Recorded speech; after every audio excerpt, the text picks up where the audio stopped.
Ariel Helwani post-fight at UFC 214 alongside Jon Jones' coach, the famous Brandon Gibson. Congratulations, Brandon. I know you're very excited. Can you put into words how you are feeling after seeing your guy, Jon Jones, who you've known for around 8 or so years, return after the layoff, after the trials and tribulations, to once again become UFC light heavyweight champion? I'd say I'm very proud of Jon, and I'm very proud of this team. You know, like you said, it was a lot of trials and tribulations, a lot of peaks and valleys, and it all accumulated tonight in this amazing performance. I think the best performance of Jon's career. Really, best, number one. DC Over Rampage, Machida, all those. DC. I mean, you know, I think the second greatest light heavyweight ever, one of the best heavyweights ever.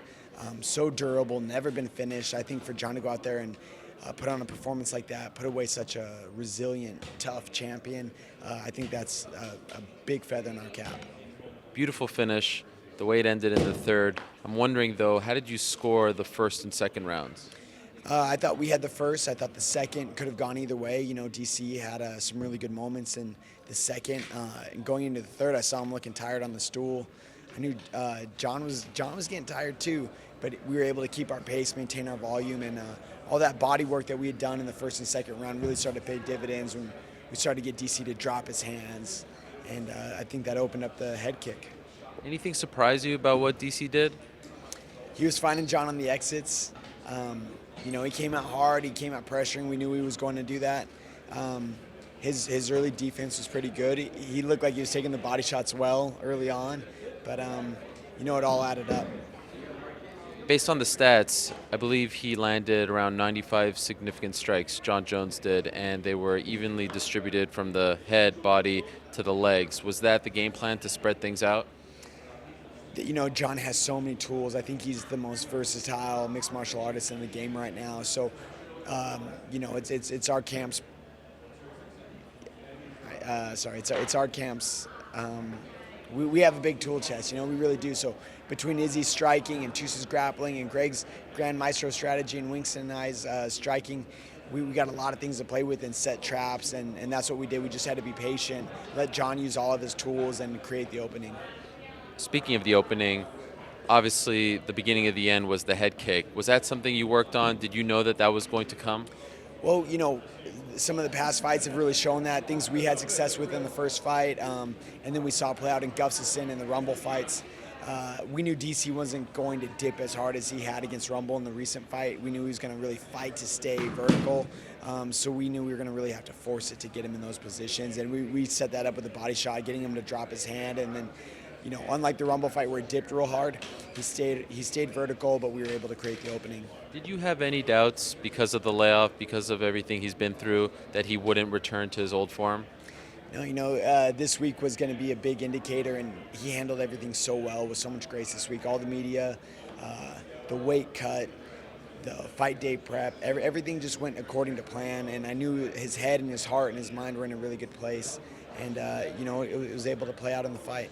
Speaking of grace, your team, you mentioned the coaches, you, Wink, Izzy, Greg, etc.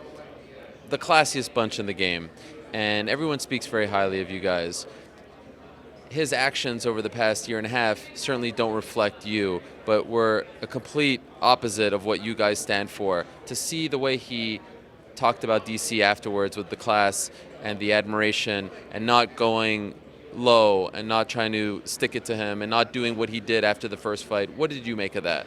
You know, that's the true Bushido that Jon has. I think people are quick to point out all of Jon's faults, and they don't always see all the great things Jon does, and he really does have a big heart. He cares a lot about people, and I think he showed a lot of class with the way he respected DC after the fight.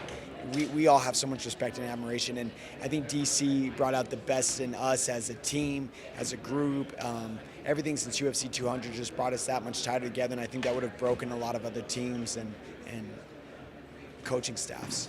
The dirty secret is I think you have a pretty good relationship with DC, maybe a mutual respect. Does it hurt you a little bit to see him cry and to see him hurt like that? Oh, absolutely. You know, Jon was celebrating with the belt, and I couldn't help but watch DC and his great coaching staff at AKA embracing each other. You know, in this game, we've all been on both sides of it, and it's hard. Yeah, you got to feel for him.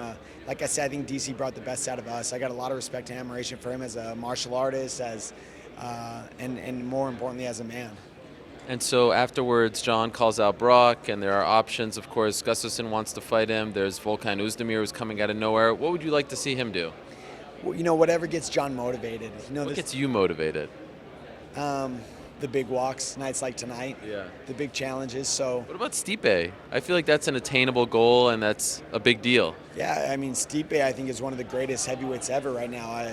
His resume is so impressive.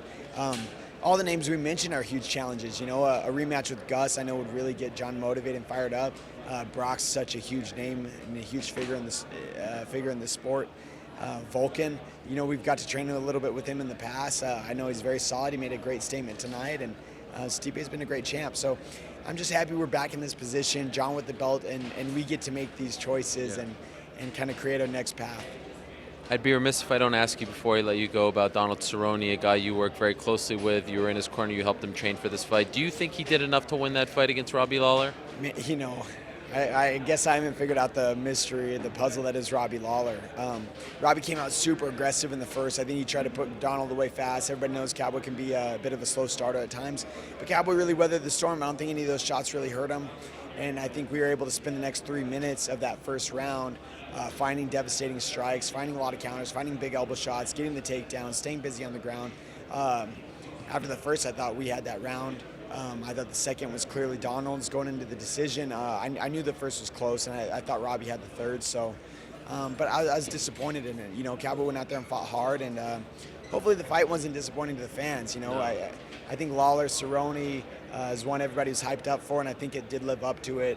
Those guys are both true warriors. And, Donald's disappointed now. He has 2 losses in a row, and we were on fire in the welterweight division. So now we got to see what's next. But the way he rebounded after the Masvidal fight, he couldn't make me more proud than the way he fought tonight. It meant a lot to me. The only disappointing thing, in my opinion, is we didn't get an extra 2 rounds. But I'd love to see that go the distance or go 5 if it was a main event. Can you give Chase Sherman some time? Come on. The Vanilla Gorilla. Send me some good tweets with some cool gifs, and I'll think about it. Yeah, talk to his manager, and he'll send you those tweets. Brandon, I'm very happy for you guys. Congratulations on a phenomenal performance. Enjoy it. Enjoy being back on top as far as Jon is concerned, and very curious to see what's next. But for now, I know you guys will be enjoying and celebrating, so you deserve it. I appreciate it. Thank you, guys.